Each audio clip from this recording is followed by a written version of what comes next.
What is up, YouTube? Welcome back to yet another video. I hope all you guys had a fantastic weekend. Now, when we talk about microphones, I feel like we've covered pretty much every microphone that's been worth covering on this channel, aside from the Razer Seiren Elite. So I figured I'd go ahead and test and review this microphone for you guys today to see if it's still worth its $200 price tag. We will also go ahead and take this microphone and compare it to a few other microphones that we've tested recently here on the channel to see how it stacks up against them and their price points. Now, the Seiren Elite is a cardioid pattern dynamic microphone that looks similar to my SM7B when you look at the body. It comes with a long cylinder type build and a sturdy stand to make sure it doesn't slide around too much on your desk. It's got a decent swivel range to let you angle the microphone however you feel is best in your setup before locking it into place. Getting to the front of the microphone, you have a control panel that has two knobs, one for your headphone volume and one for your microphone gain. Like the Razer Seiren Emote and the Razer Seiren X, it doesn't have volume indicators to show you where the microphone gain is currently at, which at this price point to me is unacceptable. It also has the mute button, which displays red when muted and green when it's ready to use. In the box with the microphone, you get a really long USB cable, which you guys know I really appreciate because it helps us gamers and streamers when it comes to cable management in our setups. Something that's almost impossible with a cable that's less than 6 feet in length. It connects through a micro USB cable on the lower back of the microphone next to the headphone jack, similar to the HyperX Quadcast microphone. Now, one thing this microphone does have is a high pass filter button, something that you're not used to seeing on microphones in this price range and something you only see on pro level mics. Now, what this does is if the TV is blaring in the room next door or if someone is blasting music in the house with high bass, the microphone filter should, in theory, help filter and block out loud thumping that you would hear. Anything that has a mid to low end rumble should be almost eliminated, if not significantly reduced, with the filter on this microphone. It has a foam windscreen that fully covers the microphone grill that sort of blocks the view of the LED ring when you get signal peaking, which probably won't even be an issue for you, however something I thought I should mention. When we get into how this microphone performs, one of the first things I noticed is the white noise you get with this microphone once you pass half gain. It is a louder microphone than I'm used to, so I did make sure to dial it back in my initial testing. However, once I did get the levels right, it gave me a nice, crisp, clear audio, which is some of the best I've heard in a USB microphone. And at $200, it better give me something I like. Now, one thing I would like to get out of the way is I would not use the Razer Seiren Elite microphone for a music microphone. I use it primarily for podcasting or for streaming and gaming, mainly because the DSP or the digital signal processing that's built into this microphone works best once this microphone is set up and it doesn't move around too much.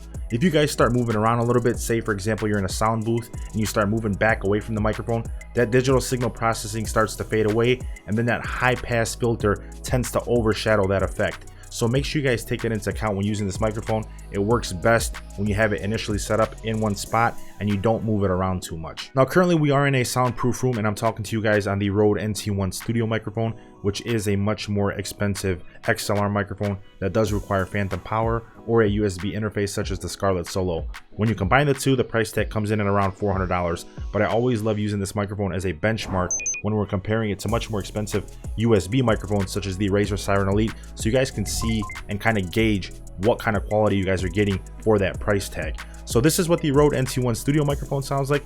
Let's go ahead and switch over to the Razer Seiren Elite so you guys can see what the microphone quality sounds like on that microphone. This is what the microphone quality sounds like on the Razer Seiren Elite microphone. Now, if you guys are new to the channel, please make sure you guys subscribe, and only if you guys end up liking this video, please make sure you guys go ahead and destroy that like button for me. Now let's go ahead and compare this microphone to the Elgato Wave 3, which is $40 cheaper than the Razer Seiren Elite, and in my personal opinion, one of the best, if not the best, USB microphones out right now, and it's my personal favorite when I'm using a USB microphone over an XLR microphone. Let's go ahead and compare all three of these microphones so you guys can see what they sound like and which one sounds the best. This is what the microphone quality sounds like on the Razer Seiren Elite microphone. This is what the microphone quality sounds like on the Elgato Wave 3. This is what the microphone quality sounds like on the RODE NT1 studio microphone. Once again, this is what the microphone quality sounds like on the Razer Seiren Elite. Once again, this is what the microphone quality sounds like on the Elgato Wave 3. Once again, this is what the microphone quality sounds like on the RODE NT1 studio microphone. Now, one other thing that I wanted to mention that really bothers me about the Razer Seiren Elite microphone is the placement for the USB and the headphone jack. Now, when you guys look at the Elgato Wave 3, the placement for the USB is directly on the back of the microphone right next to the headphone jack. It's not in the way. You guys can swivel this any which way you want and you're completely fine. However, when you get to the Razer Seiren Elite, the microphone placement is on the bottom in the way. Can't do anything. As you guys can see, you're stuck there.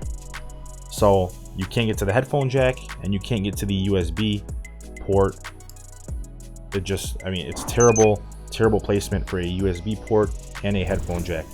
How and why, I don't understand. It doesn't really help with the cable management either. I mean, because you can't put the cable really behind it. It doesn't look good, and it's just rather annoying. I don't know why you would put that there. Why not put it on the back? You have all this space on the back here, and you decide to put the headphone jack and the USB port on the bottom of the microphone. It just, I don't know. Terrible thought process by Razer on that, in my personal opinion. I really don't like that. Something that's going to bother me and probably bother a lot of other people out there. Obviously, I'm reviewing this microphone 2 years later, so obviously people have probably already vented their frustration about that. However, I did want to mention that that's another thing that bothers me about this microphone. Another thing, the windscreen. When you put the windscreen on, you really can't see that red LED ring light up when the volume's too loud. I mean, obviously, I guess you could pull it up a little bit, but I guess I'm just nitpicking at this point. You see, that's what happens when you overlook one or two small things with a microphone or any product in general. People start nitpicking at the rest of the microphone and the rest of the product. So I don't know, that's me. I'm a perfectionist and I notice stuff like that.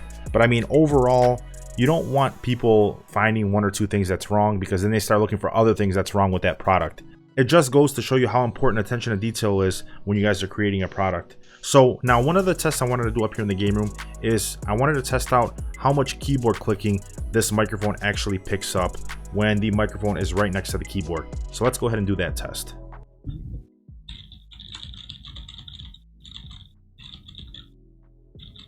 All right, so this is how much keyboard clicking is being picked up by this microphone when it's right next to the keyboard. Yeah, it's picking up keyboard clicks, as with any other USB microphone. So definitely make sure, if you guys can, try to throw this microphone onto a boom arm. I will leave some boom arms down below in the description for you guys.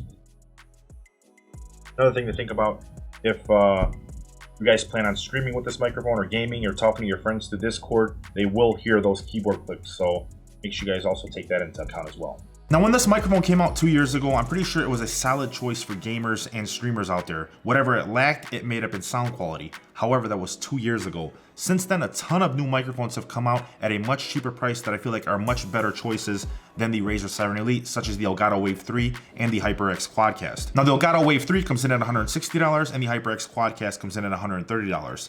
Both of those microphones, in my opinion, sound a lot better than the Razer Seiren Elite. The HyperX Quadcast has multiple different pickup patterns. Both of those microphones feel better, and they don't feel as cheap as the Razer Seiren Elite. Those feel like they have quality parts built into their microphones, whereas the Razer Seiren Elite, the buttons feel plasticky, and it feels like it's not worth that $200 price tag. Not to mention, both of those microphones have multiple different functions that completely destroy the Razer Seiren Elite, especially when it comes to software and different pickup patterns that they both sport. Now, if you would like to watch the reviews I did on both of those microphones, I will leave them linked down below in the description for you guys, right next to the Amazon affiliate links, if you would like to go ahead and purchase any one of these microphones and support the channel at the same time with no extra cost to you guys.